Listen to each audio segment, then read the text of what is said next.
ৰাজ্যৰ মুখ্যমন্ত্ৰী ডক্টৰ হিমন্ত বিশ্ব শৰ্মাই ড্ৰাগছৰ বিৰুদ্ধে আৰক্ষীক কঠোৰ হ'বলৈ নিৰ্দেশ দিয়াৰ সময়তেই অৰুণাচলী সুৰাৰ ব্যৱসায়ত নামিল চিলাপথাৰৰ চিলাকুটি পঞ্চায়তৰ 10 নং ৱাৰ্ডৰ সদস্য ধন ৰাভা। উল্লেখ্য যে দীৰ্ঘ দিনৰে পৰা ফ্ৰণ্টিয়াৰ উচ্চতৰ মাধ্যমিক বিদ্যালয়ৰ সমীপতেই চলাই আহিছে গাঞ্জাৰ ব্যৱসায়। অঞ্চলটোৰ বিভিন্ন প্ৰান্তত মিচিং অধ্যুষিত অঞ্চলত TMPKৰ নেতৃত্বত ড্ৰাগছ আৰু ভাং বিৰোধী অভিযান চলাই থকাৰ সময়তে চিলাকুটি গাঁও পঞ্চায়তৰ 10 নং ৱাৰ্ড সদস্য ধন ৰাভা আৰু মলয়া ৰাভাৰ দোকানৰ পৰা বুজন পৰিমাণৰ গাঞ্জাৰ লগতে অবৈধ অৰুণাচলী সুৰা হাতে লোটে ধৰা পৰাত উদ্বিগ্নতা প্ৰকাশ কৰিছে মিচিং ছাত্ৰ সংগঠনসমূহে। বন্ধ করো ভাং কুয়া বন্ধ করো কানি কুয়া বন্ধ করো কানি কুয়া বন্ধ করো চুলাই কুয়া বন্ধ করো মিছি যাৰ বাবে হাতে হাতে জুইৰ শিখা লৈ ৰাজপথলৈ ওলাই আহিল মিচিং ছাত্ৰ সংগঠন। চিলাপথাৰত মিচিং ছাত্ৰ সংগঠন TMPK, MMK আৰু TMMK চিলাকুটি আঞ্চলিক সমিতিৰ উদ্যোগত ড্ৰাগছ বিৰোধী অভিযান চলায়। যুৱচামক সুস্থ সবল কৰি শক্তিশালী সমাজ গঠনৰ বাবে অনাগত দিনতো মিচিং ছাত্ৰ সংগঠনে এই ড্ৰাগছ বিৰোধী অভিযান আৰু অধিক তীব্ৰতৰ কৰিব বুলিও জানিবলৈ দিয়ে। সকলো চেনেললৈ স্বাগতম জনাইছো। আপোনালোকে এই বাতৰি সংগ্ৰহ কৰাৰ কাৰণে আপোনালোকক ধন্যবাদ জনাইছো।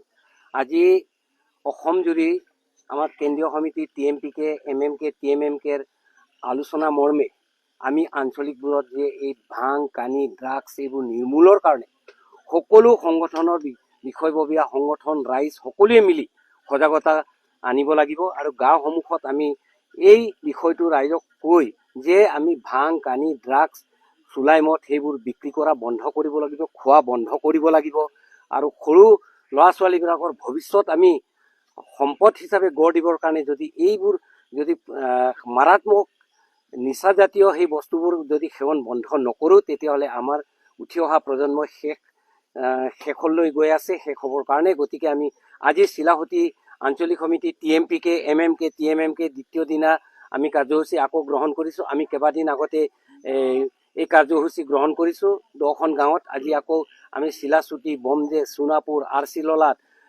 এনেধৰণে আমি আকৌ 6খন গাঁৱত আজি এই কাৰ্যসূচী অৱলম্বন কৰিছোঁ। আমি সকলোকে আমি জনাব বিচাৰোঁ যে গাঁৱৰ ৰাইজক জনাব বিচাৰোঁ যে সংগঠনৰ এই যিটো কাৰ্যসূচীত সকলোৱে একমত হ'ব লাগিব আৰু এই ড্ৰাগছ ভাং এই নিচাজাতীয় মাদক দ্ৰব্য সেৱন বন্ধ হ'বই লাগিব। অন্যথাই TMPK, MMK জংগী আন্দোলন কৰিব। আৰু এটা কথা সিদিনা আমি ফ্ৰণ্টিয়াৰ ইউনাইটেড হাইস্কুল সমীপতে এখন দোকানত এইবাৰ জয়ী হোৱা সদস্য ধন বাবা ৰাভাই তাতে ভাং বিক্ৰী আৰু অৰুণাচলৰ সুৰা বিক্ৰী কৰি তাতে এনে উঠি অহা চামক বিনষ্ট কৰা বুলি খবৰ পাই TMPK, MMKৰ ছাত্ৰ সংগঠনে গৈ হাতে লোটে ধৰে আৰু এই বিষয়টো পুলিচ প্ৰশাসনক জনোৱাৰ পিছত পুলিচ প্ৰশাসনে লৈ গৈছে আৰু জানিব পাৰিছো পুলিচ প্ৰশাসনেও এনেধৰণে বক্তব্য ৰাখিছে যে 1 কেজি ভাং নহলে জেল নাযায়, 1 কেজি ভাং নহলে জেল নাযায়, 1 কেজি ড্ৰাগছ নহলে জেল নাযায়। তেতিয়াহ'লে এই মানুহজনে বিক্ৰী কৰি 10 কেজি বিক্ৰী কৰাৰ পিছত তেওঁৰ দোকানত আধা কেজি আমি ধৰিলো যেনিবা, তেওঁ তেতিয়াহ'লে কি বিক্ৰী কৰা মানুহ নহয় নেকি? সেইকাৰণে আমি খুব দুখেৰে TMPK, MMK, TMMK সেইটো ক'ব বিচাৰিছো। সকলো অঞ্চলৰ ৰাইজকে ক'ব বিচাৰো এনেধৰণে এজন বিজয়ী সদস্যই এনে কাৰ্য কৰাক আমি খুব দুখ পাইছো আৰু তেখেতক বিহিত ব্যৱস্থা ল'ব লাগিব। ভৱিষ্যতে আৰু যেন এই এটা বিদ্যালয়ৰ কাষতে বিক্ৰী কৰি এই অঞ্চলৰ ছাত্ৰ ছাত্ৰীক বিনষ্ট কৰাৰ যি পৰিকল্পনা সেইটো বন্ধ হ'ব লাগে বুলি আজি TMPK, MMK আজি আমি আন্দোলনত নামিছো। নিশাৰ ভাগতে আকৌ আজি এই গোটেই গাঁওখিনি সজাগতা কৰিম।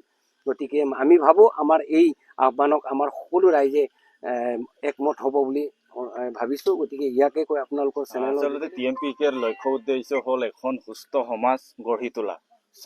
TMPKৰ নেতৃত্বত আমি সেইদিনা সজাগতামূলক এনেকৈ জোৰ সমদল অনুষ্ঠিত কৰিছিলোঁ। সেই দিনাৰ পৰাই সমূহ ৰাইজে সজাগ হৈ হাতে লোটে অঞ্চল জুৰি যাৰ যেনেকৈ অঞ্চলত যি তেনেকৈ অবৈধভাৱে সুৰা বিক্ৰী কৰিছে কোনোবা ড্ৰাগছ বিক্ৰী কৰিছে, কোনোবা ভাং বিক্ৰী কৰিছে, এইবোৰক গোটেই ৰাইজে সজাগ হৈ হাতে লোতে ধৰা পৰিছে আৰু TMPKৰ উদ্যোগত প্ৰশাসনক সমজাই দিয়া হৈছে। গতিকে TMPKৰ আহ্বান প্ৰশাসনক, আমি অঞ্চলজুৰি গোটেই মিচিং সমাজক বা এই গোটেই অঞ্চলখনক আমি সুস্থ গণতান্ত্ৰিক বা সুস্থ সমাজ গঢ় দিবলৈ হ'লে মাদক দ্ৰব্য সেৱন কৰা বন্ধ কৰিবই লাগিব।